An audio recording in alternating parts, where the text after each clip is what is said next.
ओम नमो भगवते वासुदेवाय।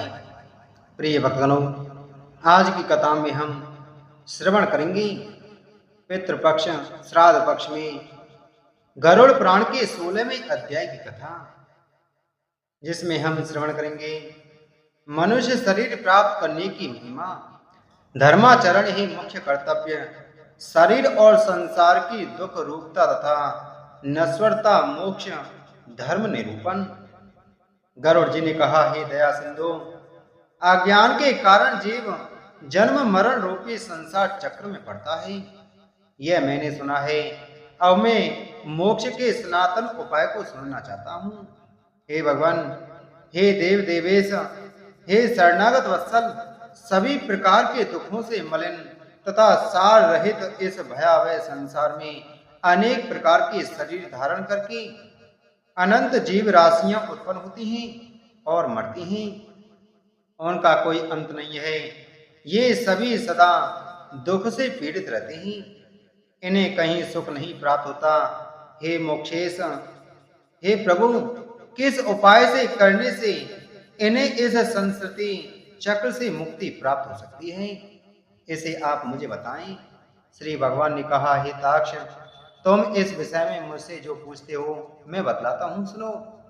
जिसके सुनने मात्र से मनुष्य संसार से मुक्त हो जाता है, वह पर ब्रह्म परमात्मा निष्कल कला रहित पर ब्रह्म स्वरूप शिव स्वरूप सर्वज्ञ सर्वेश्वर निर्मल तथा अद्वय द्वैत भाव रहित वह परमात्मा स्वतः प्रकाश है।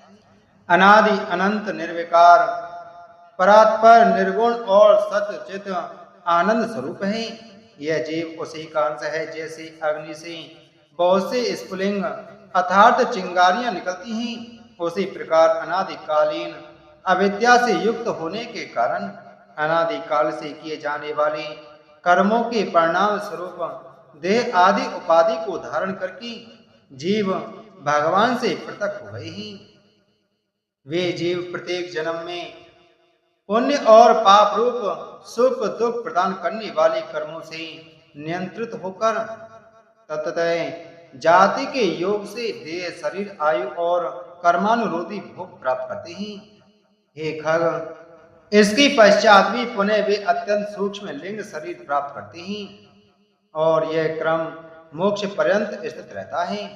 ये जीव कभी स्थावर वृक्ष लता आदि जड़ योनियों में, पुनः क्रम योनियों में, तदंतर जलचर पक्षी और पशु योनियों को प्राप्त करते हुए मनुष्य योनि प्राप्त करते हैं।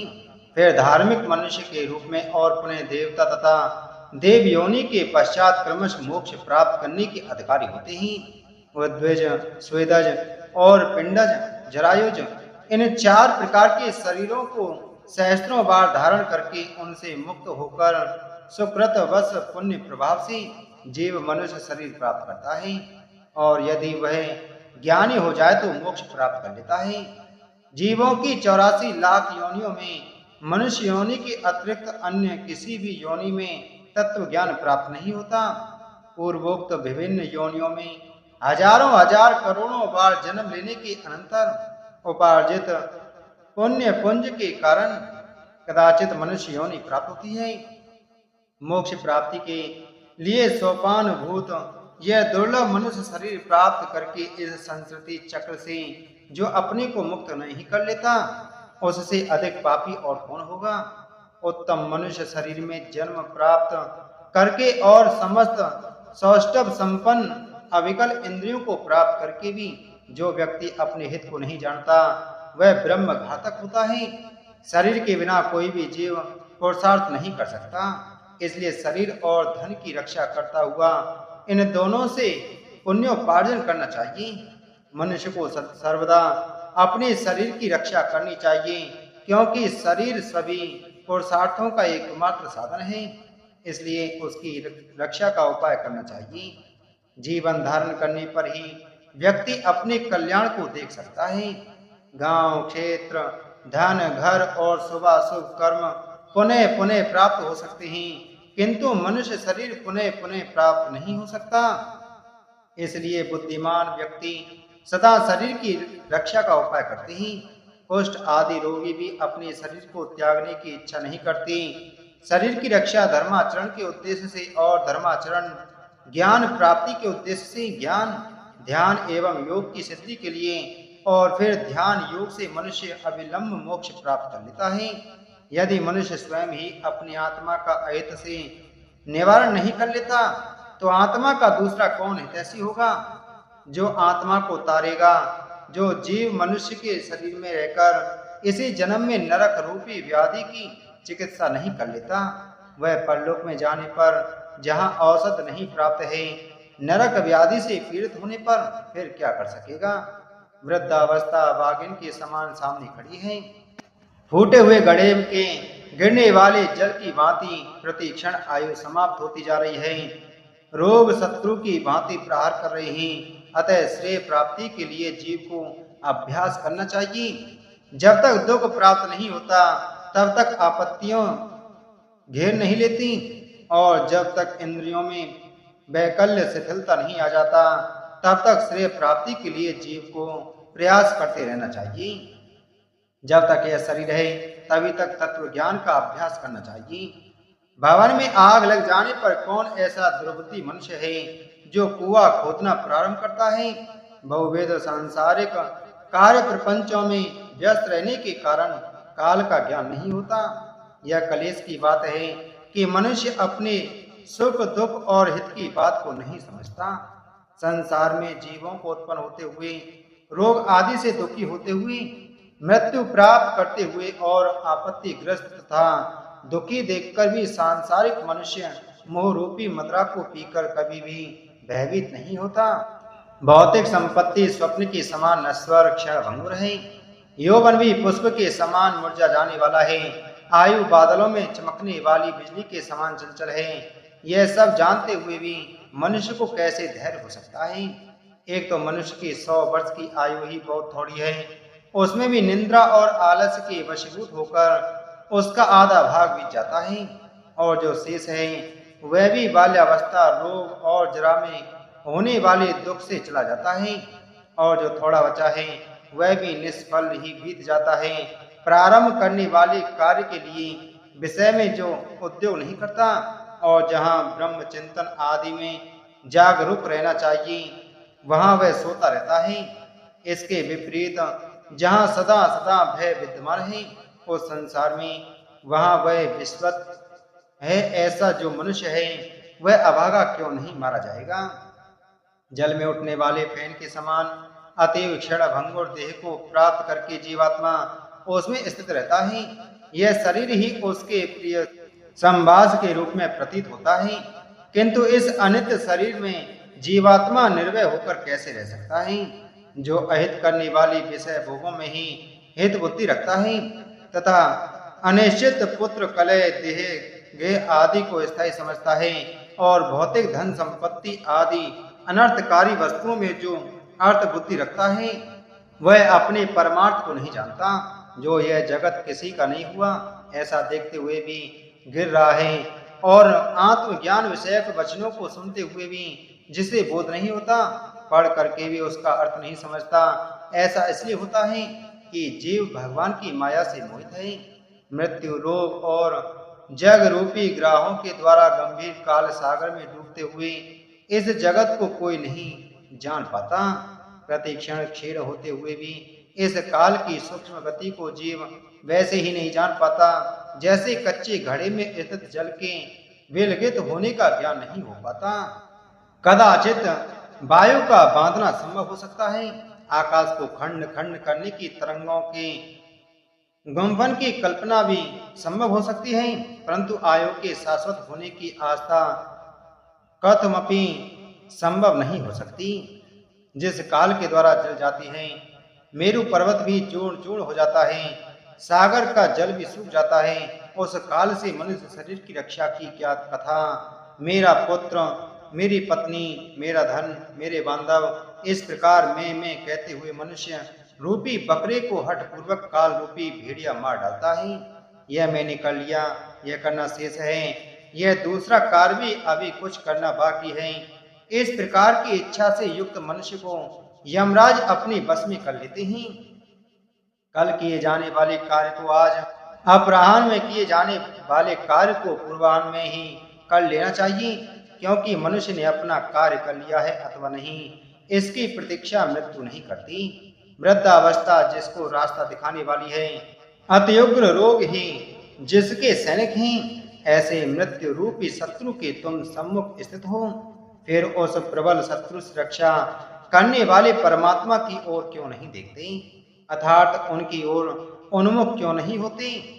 तृष्णा रूपी सूल में बिंधे हुए और विषय वासना रूपी घी से सींचे हुए तथा राग द्वेष रूपी अग्नि में पके हुए मनुष्य को मृत्यु खा जाती है।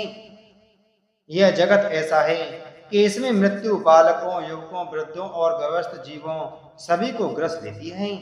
जब जीव अपनी देह को भी यहीं छोड़कर यमलोक को चला जाता है, तो फिर स्त्री, माता, पिता और पुत्र आदि से किस प्रयोजन से संबंध स्थापित किया जाए। यह संसार दुख का मूल कारण है, इसलिए इस संसार से जिसका संबंध है वही दुखी है, और जिसने इस जगत का त्याग किया वही मनुष्य सुखी है। दूसरा कोई भी कहीं भी सुखी नहीं है। यह संसार सभी प्रकार के दुखों का उत्पत्ति स्थान है, सभी आपत्तियों का घर है और सभी पापों का आश्रय स्थान है। इसीलिए ऐसे संसार को क्षण मात्र में त्याग देना चाहिए। लोह एवं लकड़ी के पासों से बंधा हुआ मनुष्य मुक्त हो सकता है, किंतु पुत्र और पत्नी रूपी पासों से बंधा हुआ मनुष्य कभी भी मुक्त नहीं हो सकता। मनुष्य अपने मन को प्रिय लगने वाली इस जगत में जितने पदार्थों से संबंध बनाता है और बनाता जाता है, उतनी ही अधिक शोक की कीलें उसके हृदय में गढ़ती जाती हैं। यह बड़े खेद की बात है कि मनुष्य की देह में स्थित शब्द, स्पर्श, रूप, रस, गंध विषयों का आहार करने वाले इंद्रिय रूपी चोरों ने इस लोक के समस्त धन को अपहृत करके इसे नष्ट कर दिया है, अर्थात परलोक के लिए हितकारी धर्म रूपी जो धन है उसका इंद्रियों ने हरण कर लिया है। मांस लोभी मत्स्य जैसे बंसी में लगे हुए लोहे के अंकुश को नहीं जान पाता, उसी प्रकार विषयों से प्राप्त होने वाले सुख के लोभ से जीव यम यातना की परवाह नहीं करता।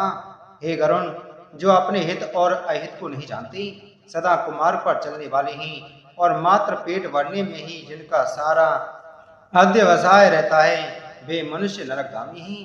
निंद्रा, मैथुन और आहार आदि की स्वाभाविक प्रवृत्ति सभी प्राणियों के समान रूप में विद्यमान रहती है। उनमें जो वास्तविक हित अहित को जानने वाला ज्ञानवान है वह मनुष्य कहा जाता है, और उस ज्ञान से जो शून्य है वह पशु कहलाता है। मूर्ख मनुष्य प्रातः काल मल मूत्रों के वेग से, मध्य दिन में क्षुधा और तृष्णा से तथा रात्रि में काम, क्रीड़ा और निद्रा से बाधित रहते हैं। हाय, यह खेद की बात है कि अज्ञान से मोहित होकर सभी जीव अपनी देह, धन, पत्नी आदि में आसक्त होकर बार बार पैदा होते हैं और मर जाते हैं। इसलिए सदा आसक्ति का त्याग कर देना चाहिए, और यदि उसका सरलता त्याग ना हो सके तो महापुरुषों के साथ संबंध बनाना चाहिए, क्योंकि संत पुरुष संसार शक्ति रूपी रूप के भेषज हैं। सत्संग और विवेक, ये दोनों ही व्यक्ति के दो निर्मल नेत्र हैं। जिस व्यक्ति के पास ये नहीं है वह अंधा है। अंधा मनुष्य कुमार गामी क्यों नहीं होगा। अपने अपने वर्ण और आश्रम के लिए शास्त्र बोधित आचारों का पालन करने से संलग्न रहने वाले सभी मनुष्य यदि परम धर्म को नहीं जानते तो वे दम्भाचारी व्यर्थ में नष्ट हो जाते हैं। कुछ लोग अनेक प्रकार की क्रियाओं को करने का प्रयत्न करते हैं और कुछ अन्य व्रत, उपवास आदि में संलग्न रहते हैं। अज्ञान से आवृत आत्मा वाले कुछ लोग ढोंगी बनकर विचरण करते हैं। कर्मकांड में आस्था रखने वाले मनुष्य शास्त्र बोधित नाम मात्र की फलश्रुतियों से संतुष्ट होकर के मंत्रोच्चारण और होम आदि कृत्यों से तथा यज्ञ से विस्तृत विधानों से भ्रांत रहते हैं, उन्हीं में उलझे रहते हैं। मेरी माया से विमोहित होकर शरीर को सुखाने वाले मूर्ख लोग एक भुक्त, उपवास आदि व्रतों का आचरण करके परोक्ष परम गति को प्राप्त करना चाहते हैं। शरीर को दंड देने मात्र से क्या अविवेकी पुरुषों को मुक्ति प्राप्त हो सकती है। वाल्मीकि सांप की बांभी को ताड़न करने का मंत्र से क्या कहीं भी इस महासर्प की मृत्यु होती है। बड़ी लंबी जटाओं के भार को ढोने वाली और मृग चर्म आदि से युक्त धार्मिक पुरुष वेश धारण करके ज्ञानी की भांति ही लोक में भ्रमण करते हैं और लोगों को भी भ्रमित करते हैं। सांसारिक सुख में आसक्त हो जो व्यक्ति में ब्रह्म ज्ञान हो ऐसा कहता है, वह कर्म मार्ग तथा ब्रह्म ज्ञान मार्ग दोनों मार्गों से भ्रष्ट हो जाता है। उसे चांडाल की भांति छोड़ देना चाहिए। संसार में, घर में और अरण्य में लज्जा त्याग कर समान रूप से नग्न होकर गर्दभ आदि पशु भी विचरण करते हैं, तो क्या इस आचरण से भी संसार से विरक्त हो जाते हैं? यदि मिट्टी और भस्म के धारण करने मात्र से मनुष्य मुक्त हो जाए तो मिट्टी और भस्म में शयन करने वाला वह कुत्ता भी क्या मुक्ति प्राप्त कर लेगा? घास पात और जल का आहार करने वाले तथा निरंतर जंगल में निवास करने वाले श्रृंगार, चूहे तथा मृग आदि पशु भी क्या तपस्वी योगी हो जाते हैं? अर्थात अन्न छोड़ देने, ग्राम या नगर में निवास छोड़कर वन में रहने मात्र से कोई सन्यासी नहीं हो जाता। मंडूक अर्थात मेढक और मत्स्य आदि जलचर जीव जन्म से लेकर मृत्यु पर्यंत गंगा आदि नदियों में निवास करते हैं, तो क्या वे योगी हो जाते हैं? कबूतर शैलव्रती कंकड़ का आहार करने वाले हैं तथा चातक कभी भी भूमि पर स्थित जल को नहीं पीते, तो क्या इससे वे व्रती हो जाते हैं? इसलिए हे खगेश्वर, पूर्वोक्त संपूर्ण कर्मानुष्ठान केवल लोक रंजन मात्र के लिए है। मोक्ष का अकरण तो साक्षात तत्व ज्ञान ही है। हे खग, सदर्शन रूपी महाकूप में पड़े हुए मनुष्य रूपी पशु परमार्थ को नहीं जानते हैं, क्योंकि वे पशु पाश से नियंत्रित रहते हैं। वेद और शास्त्र रूपी घोर समुद्र में इधर उधर ले जाए जाते हुए कुतार्किक व्यक्ति सड़ुमियों क्षुधा, पिपासा, मोक्ष, शोक, मोह और जन्म मृत्यु को सडोर्मी कहा जाता है से ग्रस्त होकर स्थित रहते हैं। वेद शास्त्र और पुराणों को जानने वाले भी जो मनुष्य परमार्थ को नहीं जानता, विडम्बना ग्रस्त उसका पूर्वोक्त संपूर्ण ज्ञान कोय के कांव कांव करने जैसा है।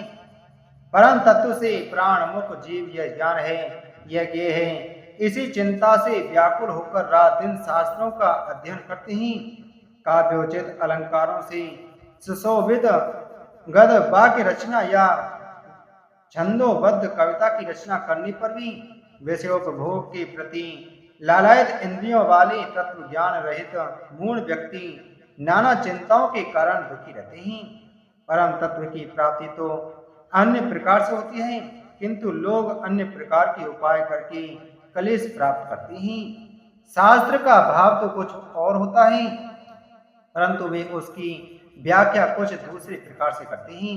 कुछ अहंकारी व्यक्ति गुरुपदेश आदि को प्राप्त न करने पर भी उनमें भाव के विषय में कहते हैं, पर वे स्वयं उनका अनुभव नहीं करते। बहुत से लोग वेद और शास्त्र का अध्ययन तो करते हैं और परस्पर एक दूसरे को बोध भी कराते हैं, तात्पर्य समझाते हैं, पर वे परम तत्वों के विषय में उसी प्रकार कुछ नहीं जानते जिस प्रकार कलछी पाक रस को नहीं जानता।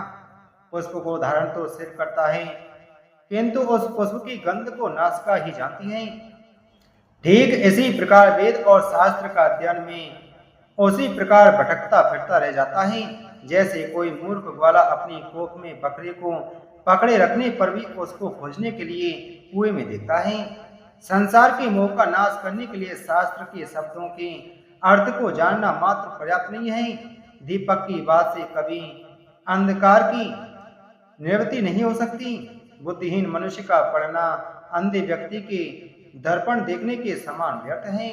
अतः बुद्धिमान व्यक्ति को ही शास्त्रीय तत्व ज्ञान का लक्षण हो सकता है, अर्थात बुद्धिमान को ही तत्व ज्ञान लक्षित हो सकता है। जो यह ज्ञान यहाँ है इसे जानना चाहिए। इस प्रकार बुद्धि करके शास्त्र में प्रतिवाद सबको सुनना चाहता है, वह 1000 दिव्य वर्षों की आयु प्राप्त करके भी शास्त्रों का अंत प्राप्त नहीं कर सकता। अनेक शास्त्र हैं, आयु अत्यल्प है, जिसमें करोड़ों विघ्न हैं। इसलिए जैसे हंस जल के मध्य से दूध को ग्रहण कर लेता है, उसी प्रकार बुद्धिमान व्यक्ति को भी शास्त्र के सार तत्व का ज्ञान प्राप्त करना चाहिए। वेद शास्त्रों का अभ्यास कर वहां से तत्व ज्ञान प्राप्त करके बुद्धिमान मनुष्य को चाहिए कि जैसे धान चाहने वाला व्यक्ति धान ग्रहण करके पलाल अर्थात पुआल को छोड़ देता है, उसी तरह उसे भी अन्य सभी शास्त्रों को छोड़ देना चाहिए। जैसे अमृत से तृप्त व्यक्ति के लिए भोजन की कोई आवश्यकता नहीं होती, उसी प्रकार हिताक्ष तत्वज्ञ को शास्त्र से कोई प्रयोजन नहीं होता। हे विरताजमज, न वेदाध्ययन से मुक्ति प्राप्त होती है और न शास्त्रों के अध्ययन से ही। मोक्ष की प्राप्ति ज्ञान से ही होती है, किसी दूसरे उपाय से नहीं। जिस प्रकार मुक्ति के लिए ना तो आश्रम धर्म का अनुष्ठान कारण है, न दर्शनों का अध्ययन कारण है, उसी प्रकार श्रौत स्मार्ट कर्म भी कारण नहीं है। मात्र ज्ञान ही मोक्ष का उपाय है। गुरु का वचन ही मोक्ष देने वाला है, अन्य सब विद्याएं विडंबना मात्र हैं। लकड़ी के हजारों बहारों की अपेक्षा एक संजीवनी ही श्रेष्ठ है। कर्म कांड और वेद शास्त्र आदि के अध्ययन रूपी परिश्रम से रहित केवल गुरु मुख से प्राप्त अद्वैत ज्ञान ही कल्याणकारी कहा गया है। अन्य करोड़ों शास्त्रों को पढ़ने से कोई लाभ नहीं। वेद आदि आगम शास्त्रों का अध्ययन तथा विवेक, इन दो साधनों से ज्ञान की प्राप्ति होती है। आगम से शब्द ब्रह्म का ज्ञान प्राप्त होता है और विवेक से पर ब्रह्म का ज्ञान प्राप्त होता है।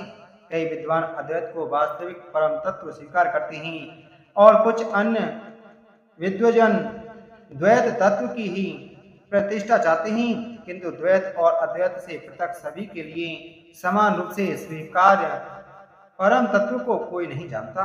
न मम मेरा नहीं है और मम मेरा है, ये दो पद भावना ही बंधन और मोक्ष के कारण हैं। मम बुद्धि करने के कारण बंधन को प्राप्त होता है और मेरा नहीं है, यह इस प्रकार की भावना करने से मुक्त होता है। कर्म वही है जो बंधन का हेतु नहीं होता तथा विद्या वही है जो मोक्ष प्रदान करा दे, और इससे अतिरिक्त कर्म केवल श्रम मात्र के हेतु हैं जो शरीर के लिए क्लेशप्रद है, तथा अन्य प्रकार की विद्या शिल्प चातुर्य मात्र हैं। जब तक कर्म किए जाते हैं, जब तक संसार में आसक्ति रहती है, जब तक इंद्रियों का चांचल्य बना रहता है, तब तक तत्व ज्ञान की बात ही कहाँ हो सकती है। जब तक देह को अपना स्वरूप मानना है, जब तक ममता रहती है, तब तक प्रयत्नों का वेग रहता है। जब तक संकल्प की कल्पना होती रहती है, तब तक मन स्थिर नहीं हो जाता। जब तक शास्त्र का चिंतन नहीं किया जाता तथा जब तक गुरु की कृपा नहीं प्राप्त होती, तब तक तत्व ज्ञान की चर्चा ही कहाँ होती है। तप, व्रत, तीर्थ, जप, होम तथा पूजा आदि सत्कर्मों का अनुष्ठान तथा वेद शास्त्र और आगम की कथा तभी तक उपयोगी है जब तक जीव को तत्व ज्ञान प्राप्त नहीं हो जाता। इसलिए हिताक्ष, यदि अपने मोक्ष की इच्छा हो तो सर्वदा संपूर्ण प्रयत्नों का सभी अवस्थाओं में निरंतर अनुष्ठान करके तत्व ज्ञान की प्राप्ति में संलग्न रहना चाहिए। जो प्राणी आदि भौतिक आदि दैविक आध्यात्मिक ताप त्रय से सदा संतप्त रहता है, उसे मोक्ष वृक्ष की छाया का आश्रय करना चाहिए। जिस मोक्ष वृक्ष का पुष्प धर्म और ज्ञान स्वरूप है तथा फल स्वर्ग एवं मोक्ष है, इसलिए श्री गुरु मुख से आत्म तत्व विषय ज्ञान प्राप्त करना चाहिए। ज्ञान हो जाने पर प्राणी इस घोर संसार बंधन से सुखपूर्वक मुक्त हो जाता है। हे ताक्ष, मैं तत्वज्ञानी पुरुष के लिए किए जाने वाले अंतिम कृत्य के विषय में तुम्हें बताता हूँ, सुनो।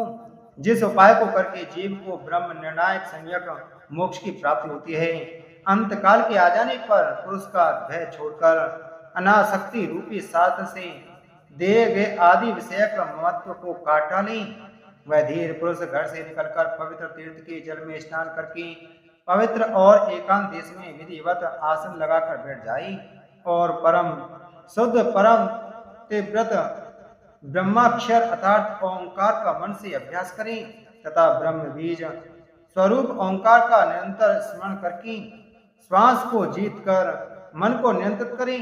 बुद्धि रूपी सारथी की सहायता से मन रूपी लगाम के द्वारा इंद्रियों को विषयों से निग्रहित कर ली और कर्मों के द्वारा आक्षिप्त मन को बुद्धि की सहायता से शुभ अर्थ में अर्थात पर ब्रह्म के चिंतन में लगा दी। मैं ब्रह्म हूँ, मैं परम धाम हूँ और परम पद रूपी ब्रह्म में हूँ।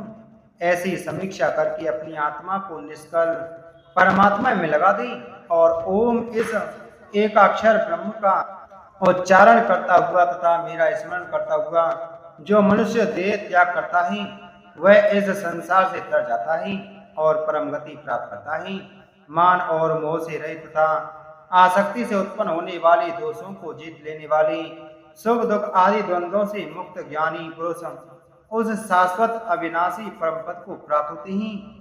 जो व्यक्ति राग और द्वेष रूपी मलों का अपहरण करने वाली ज्ञान रूप जलाशय और सत स्वरूप जल वाले मानस तीर्थ में स्नान करता है वह मोक्ष प्राप्त कर लेता है। जो प्राण वैराग्य को धारण करके अन्य भावों का परित्याग कर केवल मद विषयक भावना के द्वारा मेरा भजन करता है, ऐसा पूर्ण दृष्टि रखने वाला अमलांतरात्मा संत ही मोक्ष को प्राप्त हो जाता है। तीर्थ में मृत्यु हो जाए इस उत्कंठा से उत्सुक होकर जो अपने घर का परित्याग करके तीर्थ में निवास करता है और मुक्ति क्षेत्र में मरता है वही मोक्ष प्राप्त करता है। अयोध्या, मथुरा, कनकल, हरिद्वार, काशी, कांची, अवंतिका और द्वारावती पुरी ये 7 पुरियां मोक्ष देने वाली हैं। हे दाक्ष, मैंने सनातन मोक्ष धर्म को तुम्हें बता दिया। ज्ञान और वैराग्य के सहित इसे सुनकर पुरुष मोक्ष प्राप्त करता है। तत्वज्ञ पुरुष मोक्ष प्राप्त करते हैं। धार्मिक पुरुष स्वर्ग को प्राप्त होते हैं। पापियों की दुर्गति होती है और पशु पक्षी आदि पुनः पुनः जन्म मरण रूपी संसार में भ्रमण करते हैं। इस प्रकार सभी शास्त्रों का सारोद्धार मैंने 16 अध्यायों में कह दिया। अब और क्या सुनना चाहते हो? सूत जी ने कहा, हे राजन, गरुड़ जी ने भगवान के मुख से ऐसा वचन सुनकर उन्हें बार बार प्रणाम करके अंजलि बांधकर इस प्रकार कहा।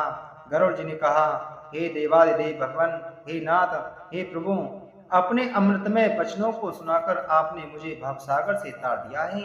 अब मेरा संदेह समाप्त हो गया और मैं कृतार्थ हो गया हूँ, इसमें संशय नहीं। ऐसा कहकर गरुड़ जी ने मौन होकर भगवत धाम परायण हो गए। स्मरण करने से जो दुर्गति का हरण कर लेते हैं, पूजन और यज्ञ के द्वारा जो सद्गति प्रदान करते हैं और अपनी परम भक्ति के द्वारा जो मुक्ति प्रदान करते हैं, वे ही मेरी रक्षा करें। इस प्रकार गरुड़ पुराण के अंतर्गत सारोद्धार में भगवान विष्णु और गरुड़ के संवाद में मोक्ष धर्म निरूपण नामक 16वां अध्याय पूरा हुआ। बोलो गरुड़ पुराण की जय। बोलो विष्णु भगवान की जय।